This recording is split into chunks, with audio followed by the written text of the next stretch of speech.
بسم اللہ الرحمن الرحیم بسم اللہ الرحمن الرحیم۔ السلام علیکم ورحمۃ اللہ وبرکاتہ۔ امید ہے آپ تمام احباب خیر وعافیت سے ہوں گے۔ آج جلالین ثانی کا سبق نمبر 167 ہے اور اس سبق کے اندر ہم سورہ جمعہ کی آیت نمبر 6 سے لے کر 8 تک کا ترجمہ اور تفسیر پڑھیں گے۔ پہلے آیات کا ترجمہ دیکھ لیں۔ قُلْ يَا أَيُّهَا الَّذِينَ هَادُوا إِن زَعَمْتُمْ أَنَّكُمْ أَوْلِيَاءُ لِلَّهِ مِن دُونِ النَّاسِ فَتَمَنَّوُا الْمَوْتَ إِن كُنتُمْ صَادِقِينَ۔ قل اے پیغمبر ان سے کہہ دیجئے، یا ایھا الذین ہادو، اے لوگو جو یہودی بن گئے ہو، ان زعمتم انکم اولیاء للہ من دون الناس، اگر تمہارا یہ دعویٰ ہے کہ سارے لوگوں کو چھوڑ کر تم ہی اللہ کے دوست ہو، فتمنوا الموت، تو موت کی تمنا کرو، ان کنتم صادقین، اگر تم سچے ہو۔ وَلَا يَتَمَنَّوْنَهُ أَبَدًا بِمَا قَدَّمَتْ أَيْدِيهِمْ وَاللَّهُ عَلِيمٌ بِالظَّالِمِينَ، اور انہوں نے اپنے ہاتھوں جو اعمال آگے بھیجے ہیں، بِمَا قَدَّمَتْ أَيْدِيهِمْ، اپنے ہاتھوں جو اعمال آگے بھیج رکھے ہیں ان کی وجہ سے، وَلَا يَتَمَنَّوْنَهُ أَبَدًا، یہ کبھی بھی موت کی تمنا نہیں کریں گے۔ وَاللَّهُ عَلِيمٌ بِالظَّالِمِينَ، اور اللہ ان ظالموں کو خوب جانتا ہے۔ قل ان الموت الذي تفرون منه فانه ملاقيكم ثم تردون الى عالم الغيب والشهادة فينبئكم بما كنتم تعملون۔ آپ کہہ دیجئے، ان الموت الذي تفرون منه، جس موت سے تم بھاگتے ہو، فانه ملاقيكم، وہ تم سے آ ملنے والی ہے، ثم تردون الى عالم الغيب والشهادة، پھر تمہیں اس کی طرف لوٹایا جائے گا جسے تمام پوشیدہ و شہادتی اور کھلی ہوئی باتوں کا پورا پورا علم ہے۔ فَيُنَبِّئُكُم بِمَا كُنتُمْ تَعْمَلُونَ، پھر وہ تمہیں بتائے گا کہ تم کیا کچھ کیا کرتے تھے۔ عزیز طلبہ، یہود جو تھے ان کا اپنے بارے میں یہ گمان تھا، یہ دعویٰ تھا کہ وہ جو ہے اللہ کے دوست ہیں، یعنی ہمارے سوا اللہ کا کوئی دوست نہیں ہے، وہ یہ کہا کرتے تھے، بلکہ یہ کہا کرتے تھے، نحن ابناء اللہ و احباؤہ، ہم اللہ کے بیٹے ہیں اور اس کے پیارے ہیں۔ اور اسی طرح یہ بھی کہا کرتے تھے کہ جو آخرت کا گھر ہے وہ صرف ہمارے لیے ہے۔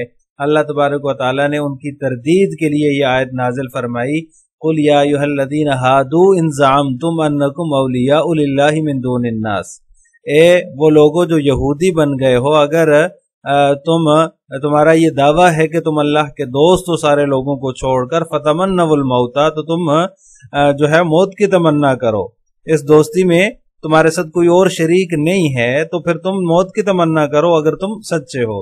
مطلب یہ ہے کہ جب تمہیں یہ یقین ہے، پکا یقین ہے کہ تم اللہ تعالیٰ کے اولیاء ہو اور اس میں کسی دوسرے کی شرکت بھی تمہیں گوارا نہیں ہے، تو اس دنیاوی زندگی میں کیوں تکلیفیں اٹھا رہے ہو؟ تو اس دنیاوی زندگی میں کیوں مشقتیں برداشت کر رہے ہو؟ اگر اپنے آپ کو حق پر سمجھتے ہو اور یہ تمہارا خیال ہے کہ مرتے ہی جنت میں داخل ہو جائیں گے اور ہمیں جنت ملے گی، تو جلد سے جلد مر جانا چاہیے تمہیں، تاکہ دنیا جو ہے وہ چھوٹ جائے تم سے، یہ دار و تکلیف جو ہے، یہ جو مشقتوں کی جگہ ہے، اس سے تمہاری جان چھوٹ جائے اور تمہیں جنت مل جائے۔ جبکہ تمہیں پتہ ہے، تم جانتے ہو کہ دنیاوی زندگی سے آخرت کی زندگی، جنت کی زندگی زیادہ بہتر ہے، بلکہ بہت زیادہ بہتر ہے، تو تمہیں جلد سے جلد جو ہے وہ مر کر جنت کے لیے فکر مند ہونا چاہیے۔ اگر یہ کہا جائے کہ جنت کے لیے فکر مند ہونا تمہارا جو ہے وہ بنتا ہے، موت کا لانا اپنے قبضے میں نہیں ہے، تو موت کی تمنا ہی کر کے دکھا دو۔ فتمنوا الموت، موت تو تم نہیں لا سکتے، لیکن تم تمنا ہی کر کے دکھا دو اگر تم ان کنتم صادقین، اپنے عقیدے میں سچے ہو۔ اگلی آیت میں فرمایا اللہ تبارک و تعالیٰ نے، وَلَا يَتَمَنَّوْنَهُ أَبَدًا، وہ کبھی بھی اس کی تمنا نہیں کریں گے، یہ لوگ اپنے اعمال کی وجہ سے، بِمَا قَدَّمَتْ أَيْدِيهِمْ، جو انہوں نے آگے بیج رکھے ہیں، کبھی بھی موت کی تمنا نہیں کریں گے۔ یعنی ان کے زبانی دعوے ہیں کہ جنت تو صرف ہمارے لیے ہے، ہم اللہ کے ولی ہیں، ہم اللہ کے دوست ہیں، ہم اللہ کے بیٹے ہیں، پیارے ہیں، لیکن کفر میں، اعمال بد میں وہ جو ہے وہ غرق ہوئے ہیں۔ ان اعمال بد کی وجہ سے اور کفر کی وجہ سے وہ موت سے ڈرتے ہیں، یہ موت کی تمنا کرنے والے نہیں ہیں۔ سورہ بقرہ میں اللہ تعالیٰ فرماتے ہیں وَلَا تَجِدَنَّهُمْ أَحْرَصَ النَّاسِ عَلَىٰ حَيَاءٍ، آپ ان کو ایسا پائیں گے کہ وہ زندگی کی دنیاوی زندگی کے سب سے زیادہ حریص ہیں لوگوں سے، باقی تمام لوگوں میں سب سے زیادہ حریص ہیں۔ انہیں یہ پتہ ہے کہ مرنے کے بعد عذاب میں ہم مبتلا ہوں گے، لہٰذا جتنی بھی دنیاوی زندگی ملتی ہے، یہاں جتنا بھی موقع ملتا ہے بہتر ہے۔ اپنے بارے میں ان کا یہ اولیاء اللہ ہونے کا دعویٰ جو ہے، اللہ کے دوست ہونے کا جو دعویٰ ہے اور احبا ہونے کا جو دعویٰ ہے، یہ محض زبانی دعویٰ ہے، اس کی کوئی حقیقت نہیں ہے۔ یہاں پر ایک اشکال ہوتا ہے کہ اگر کسی مسلمان سے یہ کہا جائے کہ تو موت کی تمنا کر، تو وہ بھی ایسی تمنا نہیں کرے گا، تو پھر یہ حق اور باطل کا معیار کیسے ہوا کسی کو موت کی تمنا کرنے کا چیلنج دینا؟ تو اس کا جواب یہ ہے، یہودیوں سے جو بات ہو رہی تھی وہ ان کے اس دعوے سے متعلق ہے کہ ہم اللہ تعالیٰ کے اولیاء ہیں، ہم اللہ تعالیٰ کے احبا ہیں، اور جنت میں صرف ہم ہی جائیں گے اور کوئی ہمارے علاوہ جنت میں نہیں جائے گا۔ تو ان کے دعوے کا یہ ایک الزامی جواب اللہ تعالیٰ نے دیا ہے کہ اپنے دعوے کے مطابق عقلی طور پر تو تمہیں کسی جھجک کے بغیر فوری طور پر مر جانا چاہیے، تاکہ تمہارے عقیدے کے مطابق تمہیں مرتے ہی جنت مل جائے اور تم جنت میں چلے جاؤ۔ اگر مر نہیں سکتے تو مرنے کی تمنا تو کر سکتے ہیں، کیونکہ موت تو اپنے ہاتھ میں نہیں ہے۔ اگر مر نہیں سکتے تو مرنے کی تمنا ہی کر کے دکھا دو۔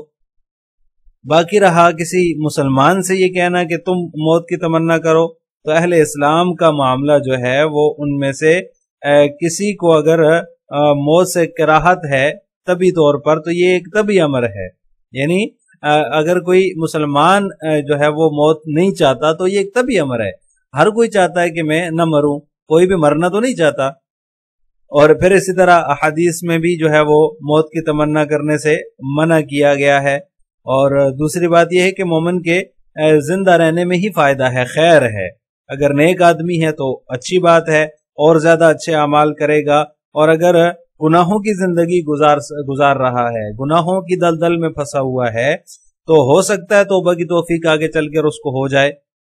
لہٰذا جس نے قصدن کفر اختیار کیا اور کفر پر جمع ہوا ہے اور کفر پر ہی اس کا رہنے کا ارادہ ہے، اور یہ بھی سمجھتا ہے کہ کفر کے باوجود مجھے جنت ملے گی اور مجھے اور میرے ساتھیوں کے علاوہ، یعنی ہمارے علاوہ کسی اور کو جنت نہیں ملے گی، تو اس سے یہ خطاب ہے جو یہودیوں سے اللہ تبارک و تعالیٰ نے کیا ہے۔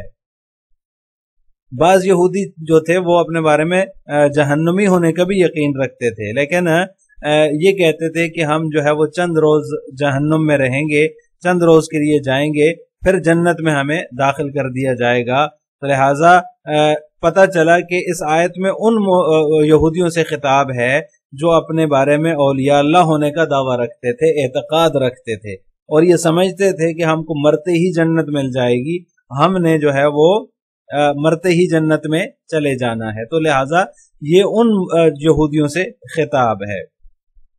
سورہ بقرہ میں بھی جو ہے وہ اس طرح کے ایک مضمون اللہ تعالیٰ نے جو ہے وہ نازل فرمایا ہے۔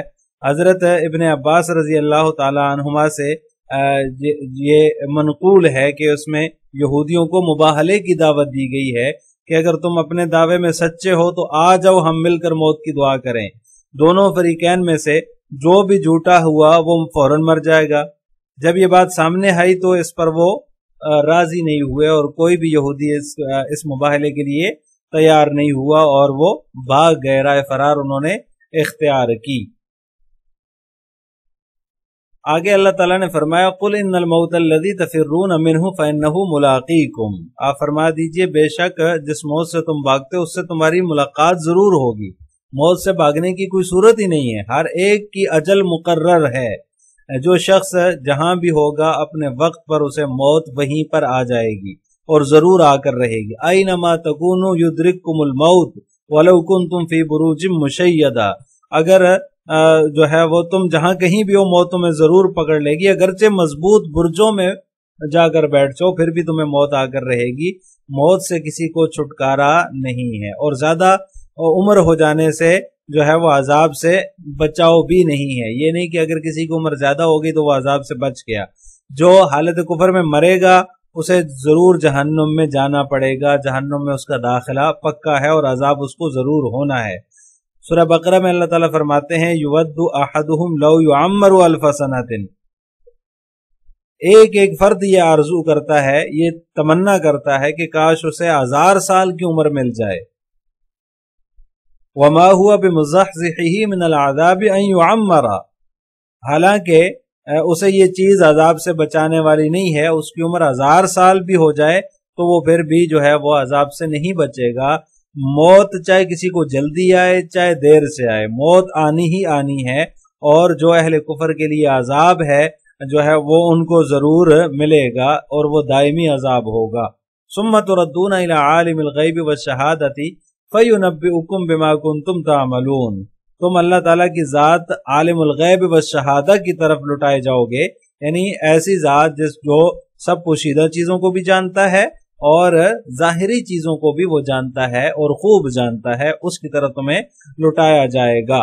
تو وہ تمہیں بتا دے گا جو عمل تم کرتے رہے ہو یا جو اعمال تم کیا کرتے تھے. فینبئکم، وہ تمہیں بتا دے گا، بما کنتم تعملون، جو کچھ تم نے دنیاوی زندگی میں کیا ہے.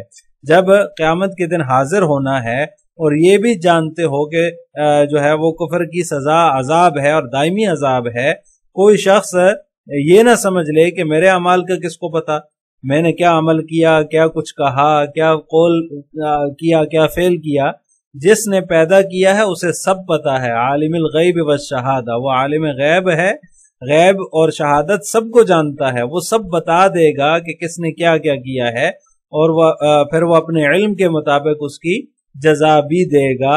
اگر کسی نے اچھے اعمال کیے تو اس کو اچھے اعمال کی جزا ملے گی اور جس نے برے اعمال کیے اس کو برے اعمال کی سزا مل کر رہے گی.